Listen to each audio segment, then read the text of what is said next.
nangyari na nagkakakilala tayo, ang malayo nakakarating dito, tayo nakakarating sa kanila, nagkakasama-sama tayo magpuri. At yan po ay kagalakan sa ating mga puso na tayo po ay pinag-iisa ng ating Diyos na buhay. Amen! Sa totoo lang mga kapatid, napakahirap magbiyahe. Amen! Totoo ba mahirap magbiyahe? Amen. Pero alam niyo, kahit mahirap ang biyahe, nawawala po yung ating pong nararamdaman na kapaguran at yung ating pong medyo pag-atubili sa pagbiyahe, nawawala yon dahil isa lamang iniisip natin, ang Panginoon ang ating kinakatampo. Praise God!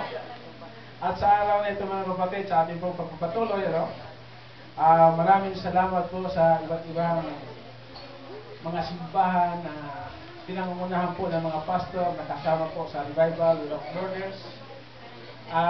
Ito po ay hindi pa ito pang malakasan ngayon sapagkat meron pong darating pa sa December.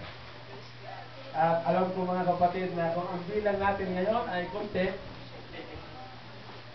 marami pa pong may dadagdag dyan. Amen. Amen! At simula ngayon, siyempre magsisimula rin ang bawat isa sa atin na tayo po mag-iimbita mga kapatid na para meron din tayong makakasama ng mga kaluluwa pa.